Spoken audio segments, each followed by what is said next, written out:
So the situation, in case you didn't hear, is a couple days ago, Twitter has removed many QAnon accounts, and a spokesperson from Twitter said that 150,000 accounts have been affected. And their reasoning is that QAnon is a group or belief that could be potentially harmful offline. Potentially harmful. So, my very general understanding is that this is kind of Pizzagate extended. Pizzagate, the conspiracy theory that Democratic Party elites were running a pedophile sex trade operation in the basement of a pizza parlor. So it seems to me that got squashed, or we thought it did, right? But there are conspiracy theories from all across the political spectrum. People theorize about conspiracies. That's just something human beings do. So when someone gets censored in this manner, it's like a red flag for me, but I'm going to be speaking with an expert who's been documenting QAnon from the very beginning. And I'll give you a quick peek. This is a video from CNN at a Trump rally interviewing some QAnon people. You think whether these people should be, censored on Twitter or not. And if it seems like something dangerous, at least more dangerous than any other misinformation. So just ponder that, and I will be back with guest Travis View from the QAnon Anonymous podcast shortly. We are Q. Some of those people wearing and holding the 17th letter of the alphabet. Are you holding a big red, white, and blue Q? Why do you have that? It's a movement, man. It's the shift. I can feel it coming. Some call it the Great Awakening. You're wearing a shirt that says Q, WWG, 1WGA. What does that mean? It means where we go one, we go all. QAnon is the people that believe in what Trump's trying to do to change our country. That is a generalization. More specifically, what QAnon is a fringe movement in which many baseless conspiracy theories are discussed on the internet, organized around the idea of an anonymous but well-connected person or persons nicknamed Q. Your shirt says the storm is here, QAnon. What does that mean to you? Well, I've been following all the posts since October 28th. On the internet, from QAnon. Right, started on the person or people who say they're Q. Right. What do you think Q is, by the way? It's an entity of 10 or less people that have involved with the government? High clearance, security clearance. And how do you know that? Well, I'm just telling you, this is what it appears to be. What it appears to be. So you don't have any proof of that. That's what you're guessing it is. And you don't have any proof there isn't. We've all been gathering online and talking together as Americans and uniting. And do you think it's maybe just it makes you comfortable talking with other frustrated, sometimes angry people? Yes. But maybe it's not true because there's no evidence of it. It's just stuff being talked about on the internet, right? There hasn't been any non-evidence yet. A major mantra among QAnon followers? The press is the enemy. You guys are. So you don't believe in the First Amendment? Oh, I totally believe in the First Amendment. Well, you don't. You just said the press is the enemy. Well, you guys are weaponized. You guys are totally weaponized by the CIA. What is that? You guys are weaponized by the CIA. CIA. I don't know anybody in the CIA except a couple of people I've interviewed over the years. Fair. Okay. But weaponized, what does that even mean? Like you say stuff that doesn't even mean anything. The term weaponized by the CIA. Conspiracy theorist. The term. Do you think I'm weaponized by the CIA? Maybe not to your knowledge, and that's unfortunate. You believe there is a deep state? Yes. And what do you think that deep state's doing? You think they're running this country? I think they were, and they're petrified now. Right. Because they're losing their control. But Donald Trump's the president. He's running the country, right?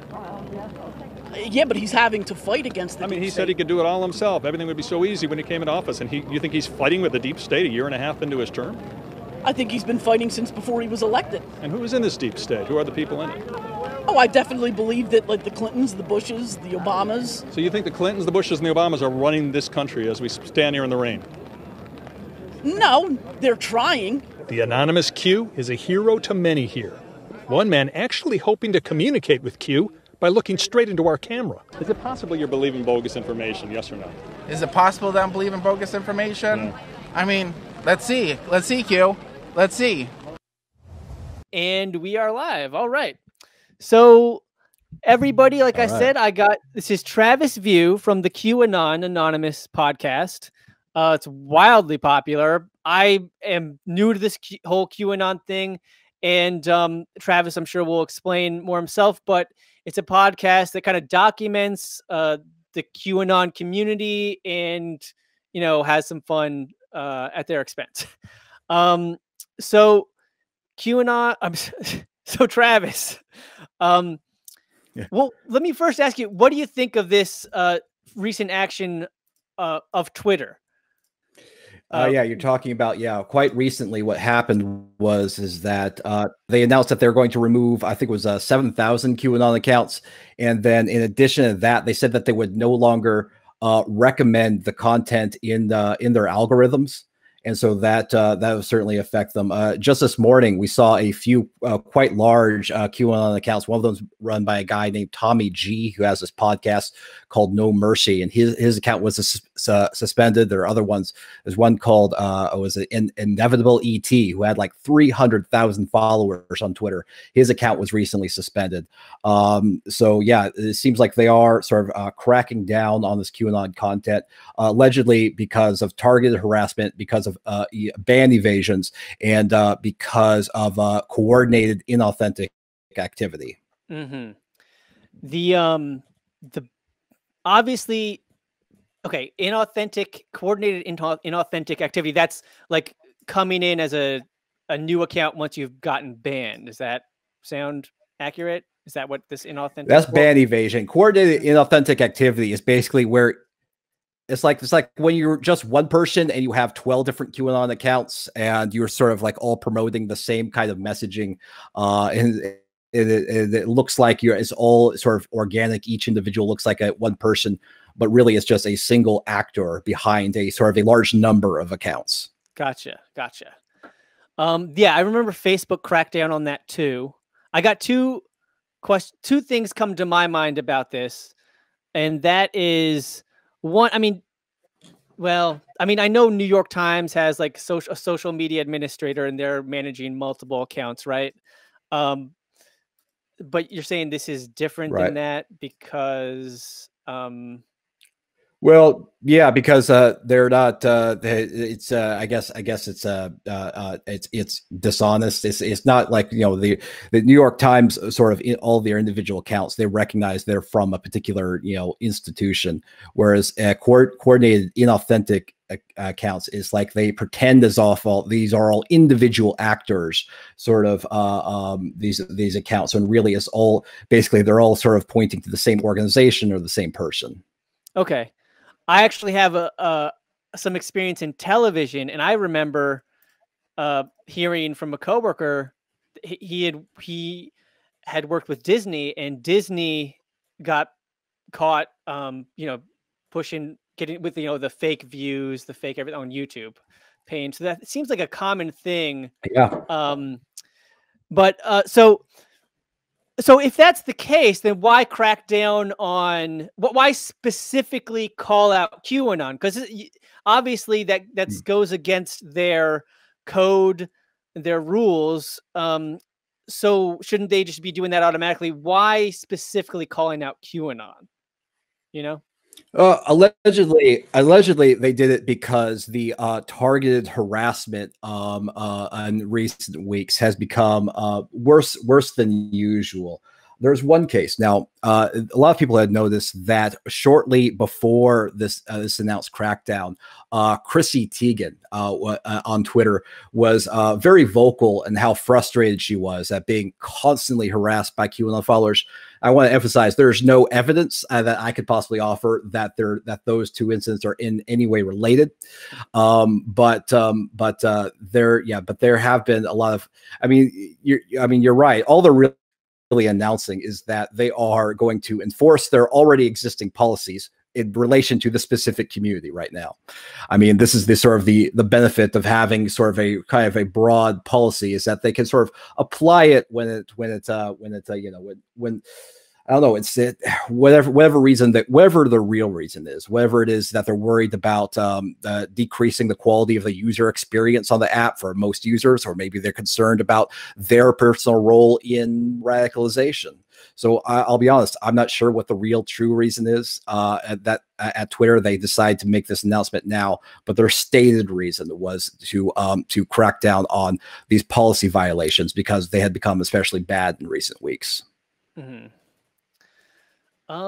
So how did you start? Your podcast goes back a couple years.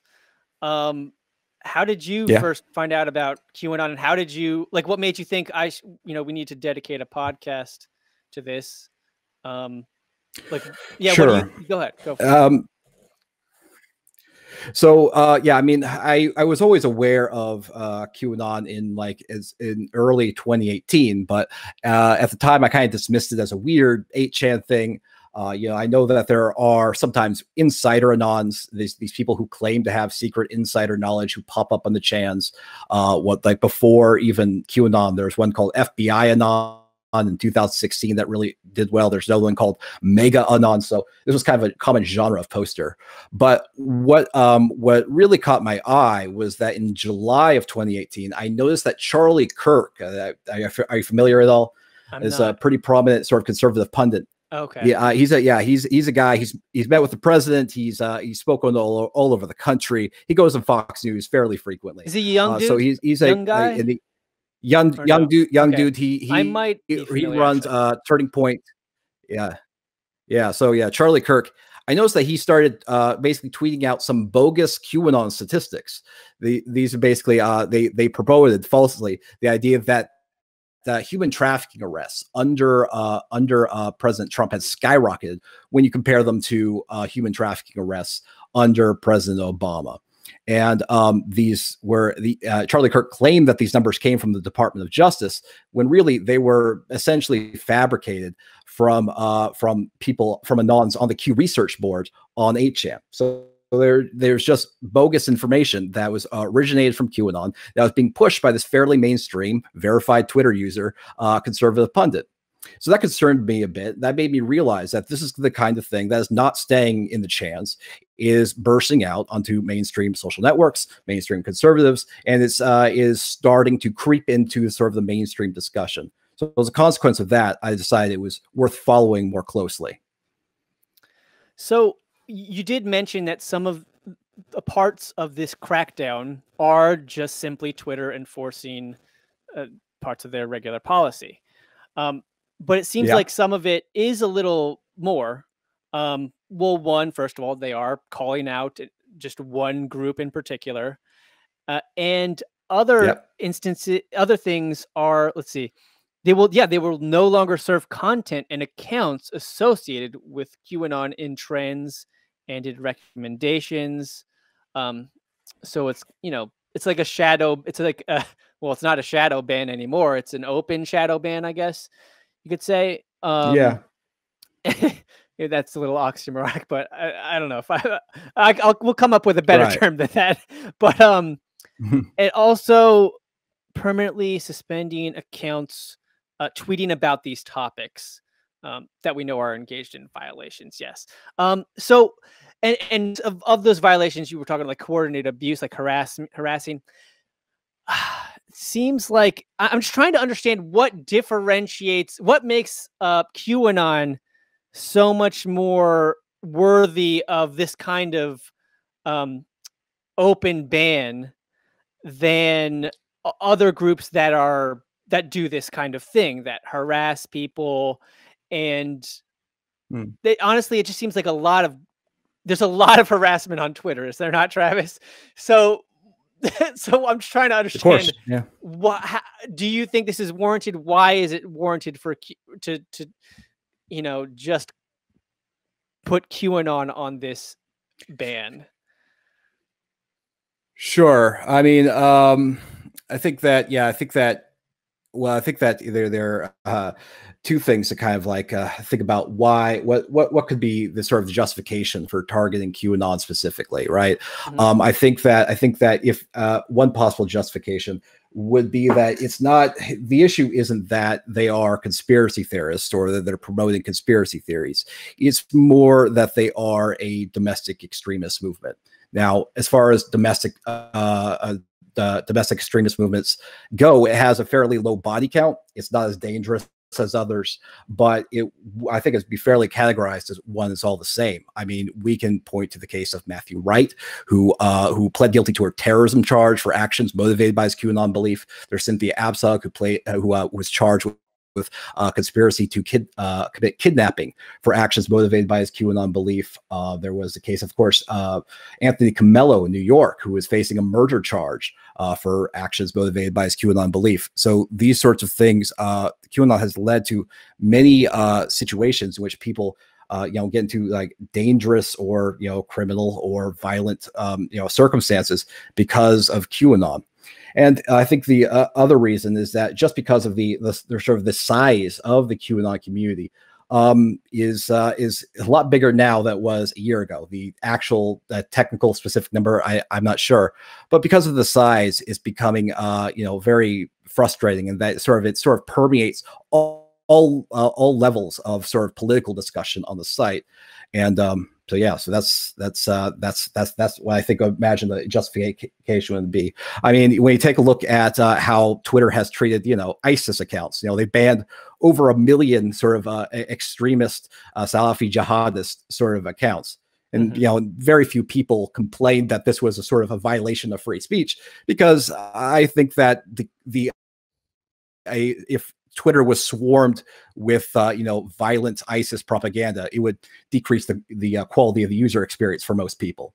Mm-hmm. Well, let me ask you, and I heard you mention that they are domestic extremists on PBS, your appearance on PBS. That's how I found you when I was searching what the hell is QAnon. So I'm not sure what is domestic extremist? Is that just how would you define that? Just terrorist activity? How would you define that?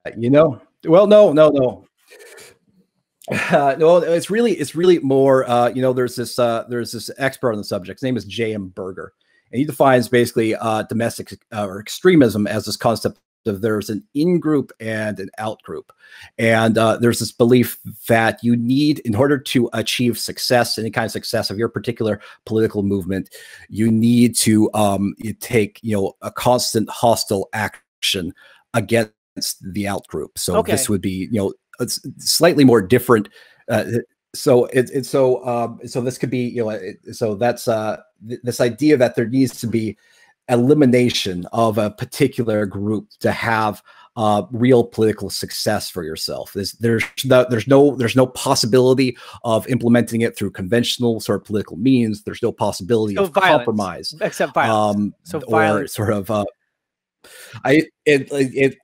it certainly can involve violence, and it usually does lead to violence. Yeah. Well, I guess if it doesn't lead to violence, then I don't see how, what's so extreme about it. But you mentioned a couple people had committed violent acts that they said were motivated by their QAnon beliefs. And I'll just say, and you can expand on this, but the general QAnon belief that I'm understanding, obviously it's wide. You can fit anything in there, but the general thing is there's a big conspiracy that we're ruled by pedophile elites making decisions, and Trump is kind of the savior. That's just the general thing. Right. You can explain that better, but my big question is, ultimately, this is a belief people have. It's a conspiracy theory people have, and you kind of were explaining the rationalization for Twitter singling them out because they're domestic extremists, because there's a couple examples of QAnon people committing violence. But the thing is, you could say the same thing about Christianity and Islam and freaking Bernie Sanders fans, any Trump supporters in general. There's been or Hillary Clinton supporters. Bunk from The Wire, he assaulted somebody over politics. That Trump supporter supposedly, I believe, sent pipe bombs, or whether they're fake or real, I don't remember, but a Bernie Sanders supporter shot someone. So I just feel like there's these, you can find anecdotes in any group of people where there's some nutcases that will go to do violent things. And so I'm still struggling to see what the difference is. And so, but go ahead. So can you help me understand that? Is there a difference that I'm not seeing? What do you think?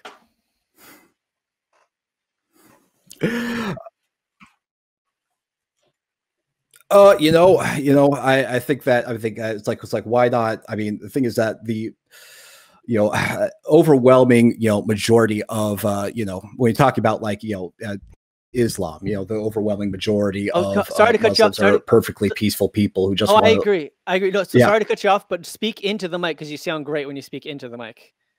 Like when you turn away from the mic. Okay. Yeah. Okay. Great. Sorry about that. It's okay.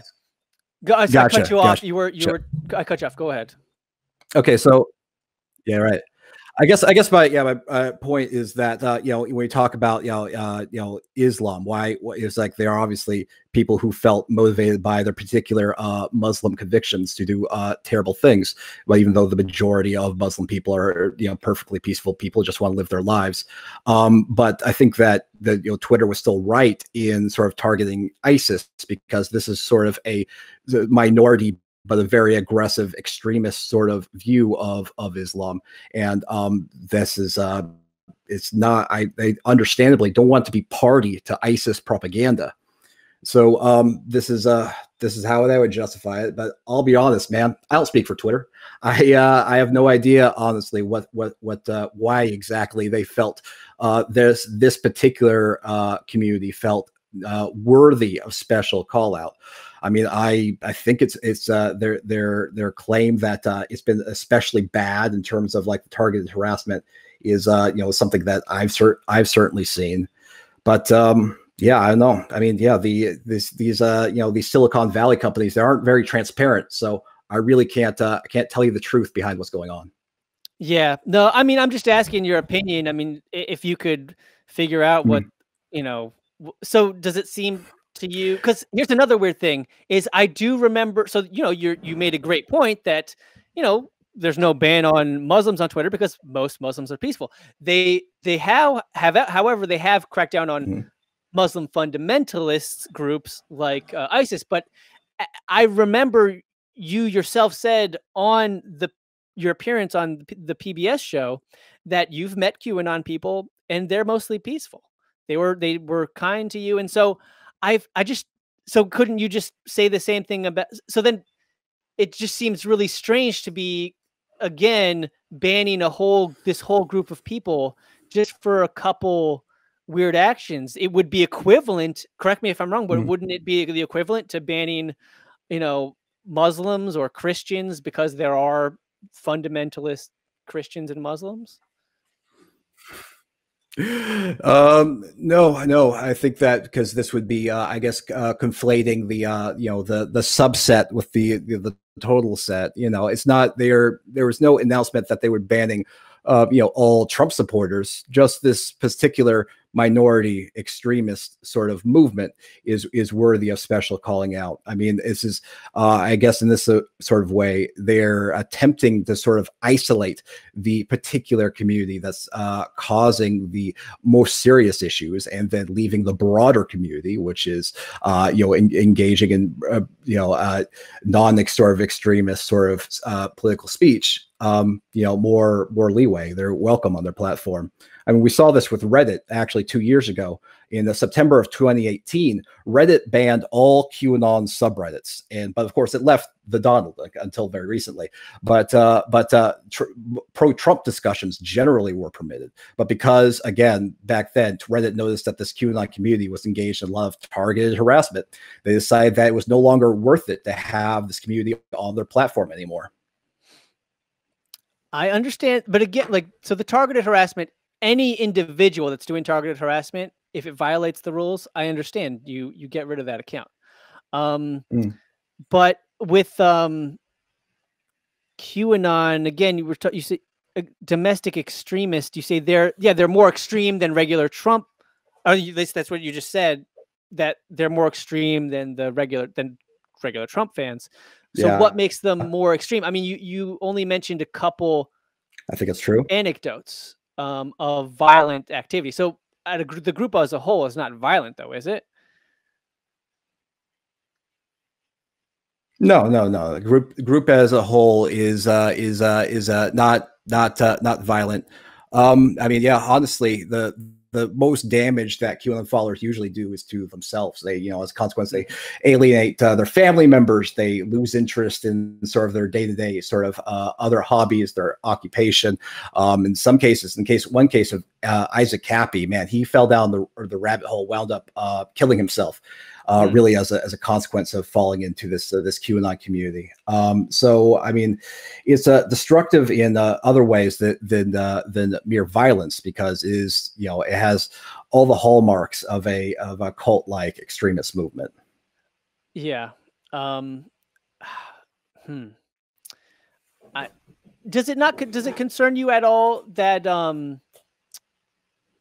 do you think that I mean, I'm just asking your opinion. I know you don't I'll know. Be honest with you. I don't. I'm not interested in justifying Twitter's actions. Okay. Okay. Because ultimately, I don't know enough about how they're. I have no power over what Twitter does. I'm just asking your opinion. Since QAnon better. Like, do you think they really are so different and dangerous and extreme, than other groups, that they need to be singled out and banned in this way, or at least banned from showing up in like trending and other such things? Could you hear me, Travis?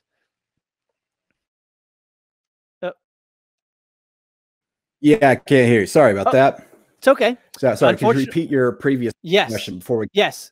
Unfortunately, I forgot that one, but I got a new one for you. Okay, so Twitter says that, quote, "We are taking further action on so-called QAnon activity across the service." So obviously that's a very general term. Could you help us understand what that might be, and maybe explain the beliefs, explain what the beliefs are and what the activity associated with these beliefs might be?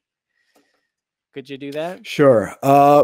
Yeah, sure. So QAnon, like, very broadly, posits that the world is controlled by a satanic cabal of pedophiles, and this particular cabal, they control everything, including politicians, media, Hollywood. They essentially control all the levers of power, and they further believe that this cabal would have just continued in power just forever, were not for the election of Donald Trump.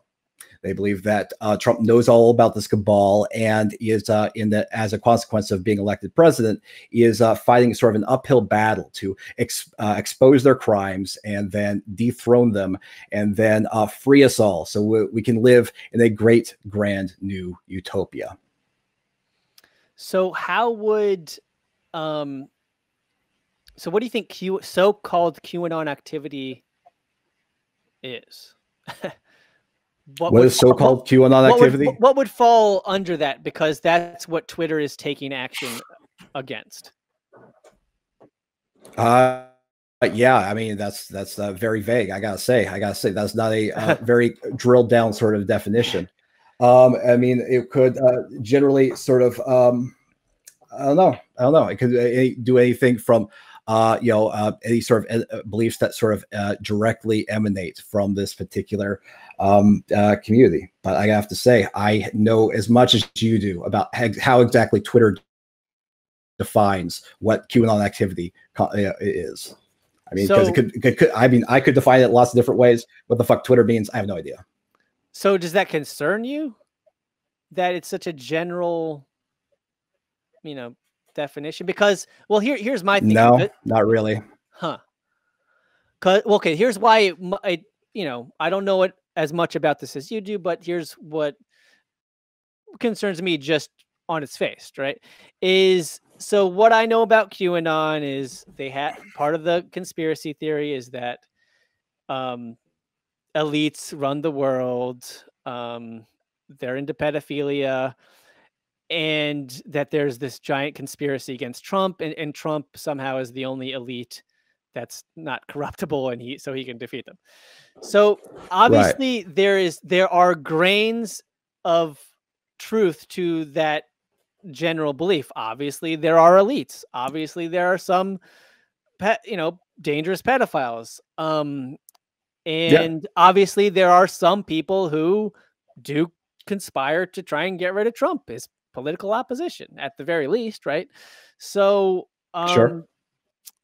so if that since those are some of the main pillars of QAnon, couldn't Twitter end up blocking and censoring any of that stuff? Any criticism or concern, people posting criticism or concern about elites, pedophiles, and any conspiracy against Donald Trump, which may be legitimate? Yeah, possibly. So yeah, does that concern you too then? No, not really. Why?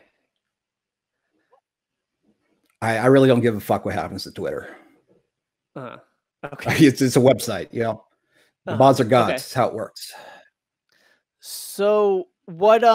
Okay. So are you still planning on documenting QAnon?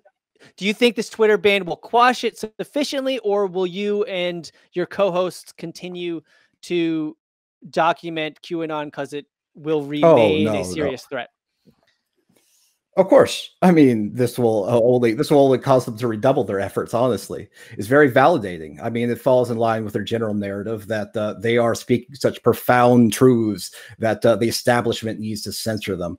I mean, they weren't slowed down when, the Reddit banned all that content. I read recently in ABC News that TikTok also took some action against QAnon-related hashtags. And the issue is, of course, is that while this may slow the growth of sort of QAnon content on their particular platforms, the broader QAnon network exists outside of any specific platform. Yeah. So no, this is something that's going to be, with us for at least a generation. So you think this act by Twitter was counterproductive? You said it would. It remains to be seen. I can't predict the future. Okay. Do you want to? So I'm still kind of struggling to understand the domestic extremist label. So we'll just try this again. Like, what makes QAnon more of a more dangerous domestic extremist group than, say, any other religion with fanatics in it, or group with fanatics, violent, that have potential to do violence?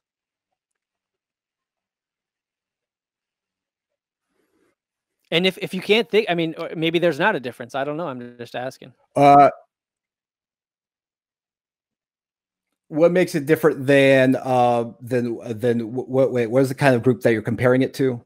Yeah, like what how makes is it it distinct more from some other kind of group on Twitter? How is it more dangerous that it demands this kind of ban on Twitter than any other group like like other religions that have their fanatics or political groups? Like, I know there are violent parts of Antifa, Black Lives Matter. I know that most of Black Lives Matter is certainly peaceful, but it seems to me that there's, you could make the same case on those groups that, there's some domestic extremism, some potential for violence offline. And we've seen some of that happen. And yet only QAnon is getting singled out. Is it fair to say this is a political ban, a political decision? Or is there something that makes them more dangerous than these other groups?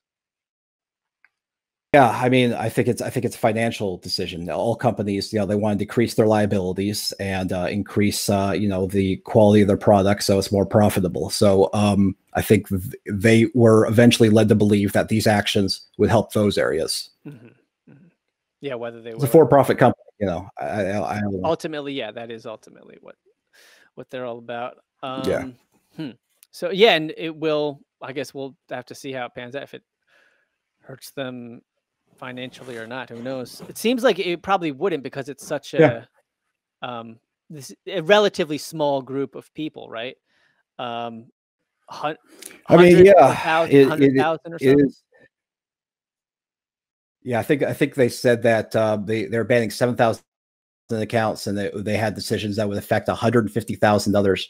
I mean, that's not nothing, but it's not a huge part of the general Twitter community. So yeah, we'll see exactly what impacts this has on Twitter's stock value. So we'll move aside from the ban. So basically, the part of the QAnon conspiracy is that the intelligence communities are conspiring against their own president, Donald Trump. Obviously, there's some evidence that they're going off of, right? With the Mueller report, turned out that there was no collusion between Trump and Russia. Sure. So, despite all these, intelligence source leaks to the press for, God, was it years? Months at the very least, probably a couple of years, about that there was a collusion between Trump and Russia. So I can see how a QAnon believer might see that as evidence towards some kind of conspiracy among the intelligence communities against President Donald Trump. But from your last podcast in particular, and maybe you have some other examples, can you explain the evidence against that idea, against that belief that the intelligence community is against Donald Trump? Like we talked about in the last episode, Donald Trump, they often say that there's a feud between him and the intelligence agencies, but in truth, he's never said a bad word about the CIA. In fact, in 2014, when the Senate released a report about the CIA's secret torture programs, he very fervently defended the CIA and said that it was bad that the Senate, elected officials were exposing these things. And so his Trump's first stop after he was elected was the CIA headquarters in Langley. So I think that Trump has always been very I think that his feud generally is perhaps more with the FBI than the CIA. But the sort of general idea that Trump is at war with the intelligence agencies, and that the intelligence agencies generally are against him, I don't think is reflected in reality. Yeah. I mean, again, in terms of the FBI, the issues that you had about the FISA warrants, which were sometimes premised improperly, and that this is obviously there's corruption in intelligence agencies is a matter of historical fact, and generally ongoing fact. It's not a sort of a surprising development. I mean, if you believe that the intelligence communities have a tendency to be corrupt and secretive, and they abuse their power, I think that this is something certainly worth believing is true. Yeah. So, okay, have you had any success convincing QAnon people that they are wrong?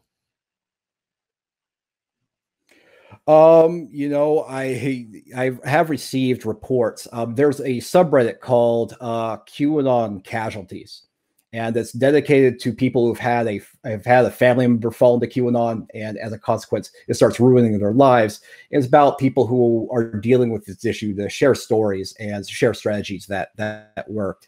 And people in that particular community have told us that, listening to this podcast and understanding the QAnon worldview a little bit better has made it easier to communicate with their family members, and made it easier to sort of explain why these some of these beliefs that they hold are groundless. Mm-hmm. That's certainly a positive effect of the podcast. I'm sure that feels good. I just realized we didn't even mention the I mean, it's the whole. It doesn't happen that often, honestly. It's because these people they. I can see. I see. There's a delay. I didn't mean to cut you off. Unfortunately, the delay effed us up. But I realized we haven't even explained the whole Q part of QAnon. Can you hit that for us? I just learned this recently, like, you know, as Right. so why is it even called QAnon? Where do they even get the name? Okay. Yeah, well, yes, it comes from this idea that this particular anonymous entity that started on 4chan, that's called Q, is sending out secret messages about the sort of the Trump's war with the global cabal, and in these sort of coded, very cryptic posts. This started all the way back in October 28th, 2017 on 4chan. Later moved to 8chan, and then when 8chan went down as a consequence of Cloudflare dropping their support to that platform, moved on to 8kun. And so they've been over what they call 4,000 Q drops, and these are basically messages that that QAnon followers believe contain sort of the information about the secret war about Trump versus the cabal. You mentioned, you know, you basically, it sounds like you've been able to, at least with a couple people, you said it wasn't that many, but some people have been able to go to your podcast for some kind of comfort, you know, when there's people in their family that they think that they believe all this stuff.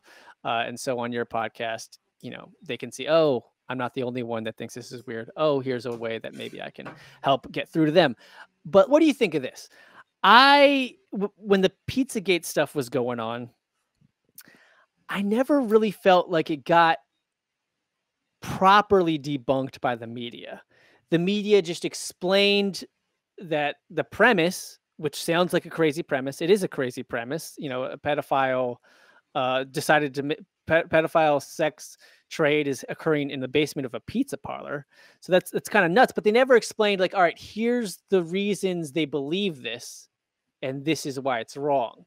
Now, I understand would be a really tedious process, but, you know, and maybe even never ending, right? But there's some core things that they're running off of, like those emails about a handkerchief, and that, you know, you could at least point out and say, this is why that is absolutely insane. And no media ever did that. What do you think of that? Do you think that could have helped? Do you think they should at least try?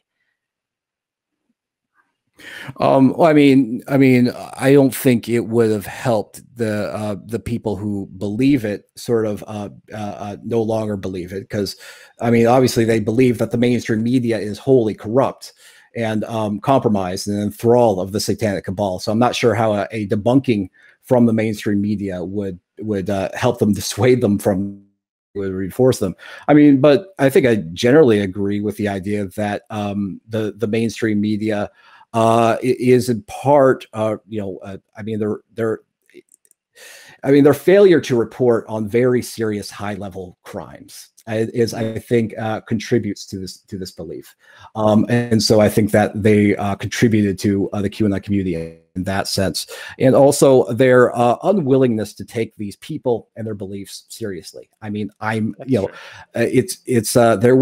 it's something, there are like a handful of weird fringe reporters who covered this, and that's why it sort of caught them off guard once it sort of rose to this level of prominence, and then need to sort of report on it better. I mean, it's one of those things. It's something that happens, you know, very frequently. You know, that was it. The media dismissed, for example, birtherism entirely as a sort of a not something that's really worth seriously engaging with or addressing. And then the biggest birther of the country became president. But before that, they ignored sort of the Tea Party movement generally. I mean, they covered it, but they didn't take it that seriously. But then many Tea parties got swept into Congress. Yeah. So this is. I mean, the mainstream media is very bad at generally covering fringe beliefs or addressing why they believe it. I would agree with you there. It is a persistent problem. Yeah, I guess it would have to be done by a YouTuber, I suppose. I guess so. I mean, yeah. I think so too. I mean, we're an independent podcast. I never had any connections to mainstream media, but before I had a Twitter account and started tweeting about this kind of stuff. So I think this is a kind of thing where, yeah, I mean, where they're sort of dropping the ball, they don't think it's worth engaging with at all. I think there's still, that opens up the market for people to seriously engage with it, and I think that's partly why our podcast did so well. Mm-hmm. I just remember, yeah, I mean, I remember there's all these details that were so easily debunked that they wouldn't even address. Like, so for example, the whole walnut. What did they think walnut sauce meant? So walnut sauce is just a phrase in an email, right? And they thought it meant. Do you remember some? I do remember this particular one. I'm pretty sure it was which is interracial orgy, which it really isn't that scandalous compared to the other things I believe. Yeah. Yeah, so that's what they thought walnut sauce believed. I got a story about that referring to, and I have a story about. So I remember when that was going crazy, and I was like, I was freaked out because some people in my network were really, a lot of people, not most, but still, it was a scary amount of people were sharing this shit and you know, and pushing back against me when I'm like, this is nuts, guys. Like, hold on. And so I did find a video of Podesta actually cooking goddamn like a pasta with the walnut sauce. Like it was some I don't know if it was a home and garden channel show or something. So like, it's just so obviously, it's so clear. You could clearly debunk it with like, or at least make a strong argument. It's like, see, what if crazy thought, he actually means walnut sauce on pasta, and that walnut sauce and pasta don't mean something else. He actually makes pasta with walnut sauce. And I don't know, just one other example I recall is there were these photos of the owner of Comet Pizza with a shirt, or with somebody with the shirt that said L'Enfant on it, or I love L'Enfant. And L'Enfant in French means child. But here's the thing. Is being from DC, the guy who L'Enfant Plaza it's a whole area. That's the mall downtown is L'Enfant Plaza. And why is it called L'Enfant Plaza? It's just because the guy who designed the whole plaza, his name is Pierre L'Enfant. It's not, you know, it's not, it wasn't a love of small children. It was the guy's last name, Pierre L'Enfant. So, you know, maybe I should have made a goddamn video now that I think about it. Maybe that could have prevented this whole QAnon thing. I don't know, who knows? Probably not. But anyway, can you think of probably any? Not, but yeah, I mean, probably not. I think you do. I mean, you do make a good point. I think that there's like, I mean, I think people in generally the media, they think that if something is really fringe, bizarre, conspiracy theory, they're worried about giving it oxygen by even engaging with it. And I think this is kind of like an outdated a way of thinking about these things, because it's just bit them in the ass over and over again with Pizzagate, with birtherism, with the Tea Party, with QAnon now. I feel like when these sorts of bizarre conspiracy theories do arise organically among social media users, it's something that we do on our podcast. It's worth taking it seriously, just because some people do seriously believe it. Yeah, I actually see a comment right now that I'm going to bring up. It's relevant. He goes, you can find the definitions of walnut sauce, hot dog, and many symbols in the WikiLeaks published by Assange and the reason they want him dead. The FBI also has the definitions published. Okay, so Papa Jose, with all due respect, truly, I mean no disrespect, but just some random people posted these definitions, that these are code words. WikiLeaks didn't say any of these are code words.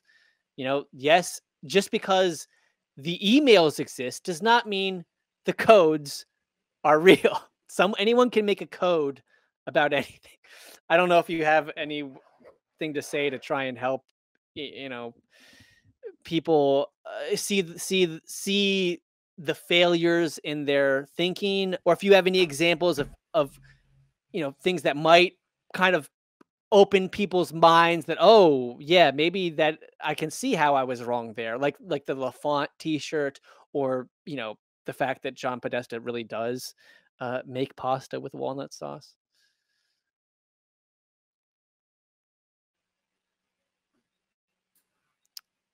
So Travis is frozen. When did you? All right. I don't know when you cut Sorry off. about that. It's okay. Sorry, I couldn't get that last question. I will say that I've done a few of these chats before, and I have to say your fans are some of the most passionate I've ever encountered. They are passionate, pointed people. Huh. I hope. Now, what do you mean by that, Travis?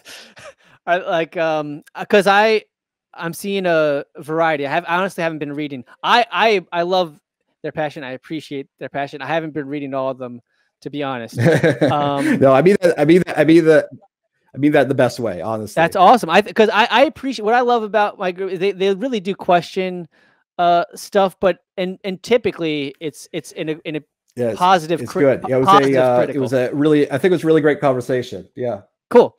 Yeah, I enjoyed this conversation, Travis.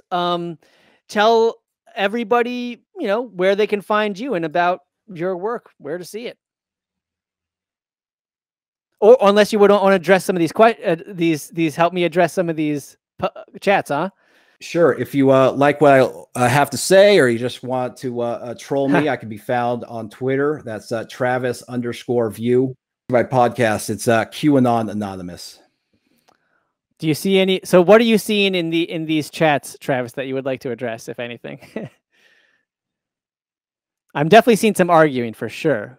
But hey, that's life. That's YouTube, and that's everywhere. You're gonna see some arguments. I appreciate a good debate and argument. All right. Oh, that's interesting. A lot of people say that they don't like me. They thought I was evading. It's fine. They thought a lot. It's good. They thought I was evading your questions about like Twitter's decision, and I really wasn't evading them. I just I'm not in a position or to defend them. I'm along for the ride for whatever decisions Twitter makes as much as anyone else. So I can't speak on behalf of them, unfortunately. So. Well, rather than speaking on behalf of them, I mean, obviously you can't speak on behalf of them, but I was just asking. That is what I think. I think this is like this is how it's been ever since I've been online. The mods are gods, and sometimes they give you the ban hammer. Mm-hmm. But the saying though, like once they went for so and so, and then they came for me. And my opinion is I think that they should burn Twitter to the ground, just destroy it entirely, because it's irredeemable. That's my opinion. You sound like a QAnon, Travis. That sounds like some QAnon shit right there, Travis. Well, maybe they will burn it to the ground with if they do this kind of stuff. Possibly. All right. Cool. Thank you so much for joining me, inviting me, Matt. Peace out. Fuck you, Matt. You're making my cock fall off. Man, great job, Matt. He goes by the name Orf. Wonderful job. So call him Matto, because I don't want to butcher his name. Matt Orfalea. Matt Orfalea. Matt Orfalea. Subscribe to him. Matt Orfalea. Matt Orfalea. Matt Orfalea. Incredible.